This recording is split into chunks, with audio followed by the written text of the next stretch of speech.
Hey everyone, welcome back to our channel. Today, I want to talk about Senator Cory Booker's marathon speech that took Capitol Hill by storm last week. It was a moment that captured the attention of the entire nation. Yes, you heard that right, a 25-hour speech rampaging against President Trump's spending cuts and policies. This wasn't just any speech, it was a passionate plea for justice and fairness. Buckle up, because this one's a roller coaster. So what's the scoop? Why did Booker decide to take such a dramatic stand? Booker stepped onto the Senate floor with a mission: to highlight the real-life consequences of Trump's budget cuts. He wanted to make sure that the voices of the people were heard loud and clear. He read letters and emails from everyday Americans, painting a vivid picture of veterans struggling and economic hardships spreading like wildfire. These were not just statistics, these were real stories of pain and resilience. It wasn't just about numbers and policies, it was about people. Real people with real struggles and dreams. Now you might be wondering, was this a filibuster? Was Booker trying to block legislation? Technically, no. But let's not split hairs here, it sure acted like one. It was a strategic move to delay and draw attention. By the time Booker was done, he had delayed at least one major Trump administration nomination, causing quite the stir. The media was buzzing, and the political landscape was momentarily shifted. At first, the Senate chamber was practically empty. It seemed like just another long-winded speech.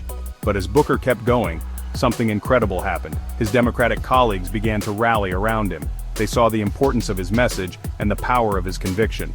They asked questions, extended his speaking time, and turned what was initially a one-man show into a full-blown team effort. It was a display of unity and determination. It was like watching a political Avengers assemble, minus the capes. Why did this happen? What drove them to come together in such a dramatic fashion? Well, the Democratic Party's approval ratings were tanking, down to a dismal 27%. They needed a spark, a catalyst to reignite their base. A solid 65% of Democratic voters were clamoring for stronger resistance to Trump's agenda, even if it meant throwing bipartisan progress out the window. The pressure was on. Booker's speech was a much-needed jolt of energy for a party in desperate need of direction. It was a call to action, a rallying cry for those who felt unheard. And let's talk about his style for a minute. Booker's approach was both unique and compelling. Booker's approach was both cringeworthy and refreshing. His raw emotion and earnest delivery set him apart from the usual political rhetoric. Some found his earnest, emotional delivery a bit over the top, but others saw it as a breath of fresh air amidst the usual political cynicism. It was a bold move that resonated with many.